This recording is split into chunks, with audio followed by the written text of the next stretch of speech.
Hello, we're glad you're here. Thanks for joining us. Hi, thanks for being here. We thought maybe you'd like to know a little bit about our past that led us to where we are now. I grew up on the idyllic shores of Lake Michigan, the southern tip of the lake, just around the bend from Chicago. My mother was an expert gardener, so our table was always full of fresh food in the summer, and we ate out of her larder in the winter. Mom had grown up in a mining town in southern Illinois and was sent up to work in Chicago at age 12. But she's still the wisest person I've ever met.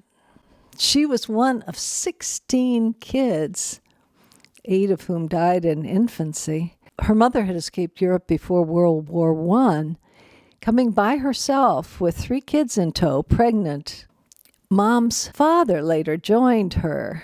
Graham spoke 3 languages. She was a fabulous cook like her daughter, and after her husband died of black lung, Graham supported the family by taking in boarders.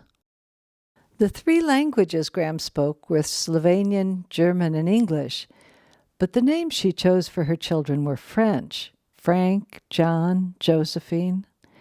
Mom only made it through the 8th grade before she was sent to Chicago, but she still made education a priority for her 3 girls. Mom backed our studies full board. When we were little, she drove us to art, music, and ballet lessons, and then my parents underwrote my language degree at Boulder, classic studies in Greece, a year each at universities in Germany and Slovenia, and a master's at Michigan. And remember, my parents were children of immigrant coal miners. My dad, too, worked under the earth. He studied geology and became a mining engineer. His family had come from Scotland in the early 18th century, and by the middle of the 19th century, they were in the center of Pennsylvania and in the iron business, smelting and forging. All the elements for making iron were there: wood for the charcoal, iron ore, lime, and the skill that I now see was passed down not only from Scotland, but from the whole Celtic pre-Christian world that spanned Europe. In our family, my dad was a builder, but Mom chose where to live.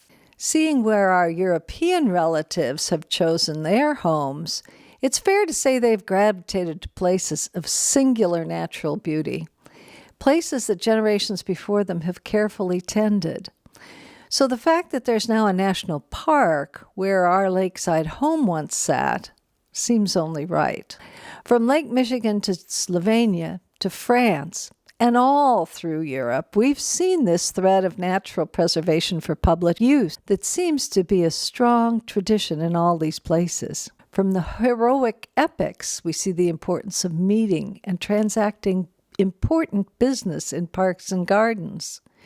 In the Champagne region, we were struck by the role parks play in historic preservation because the parks impose limitations on expansion and keep the charming villages intact. We also saw how parks protect the habitat of animals that are necessary to agriculture. So the agricultural regulations, the charm of the countryside, and the parks go hand in hand in the Champagne region. Parks can cover enormous ugliness, too, as we've learned from the Paris parks. From dumps to catacombs, quarries to freeway overpasses, parkways enhance the visuals and the air we breathe. The way that natural resources are extracted, too, from quarries to mines, is the flip side of parks, in that it can prevent the scarring of the land in the first place. So Jackie and I have a lot in common, though at first it wasn't so obvious. Scotland seems a long way from Slovenia, but we had met in Athens.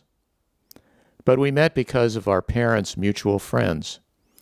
And it turns out both of our fathers were born in Pennsylvania, not far from Pittsburgh.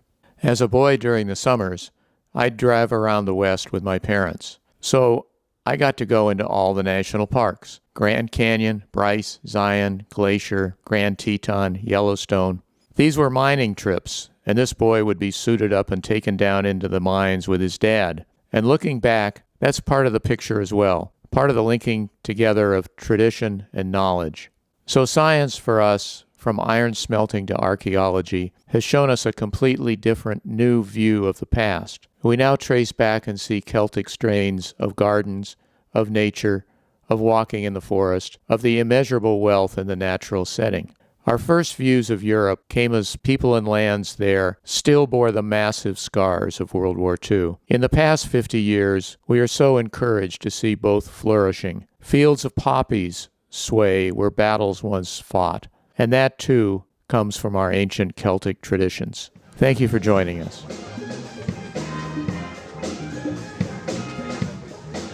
To the Champagne widows, the vintners, and the stewards of the land. And to our wonderful families, and to you, good times, good cheer. Cheers.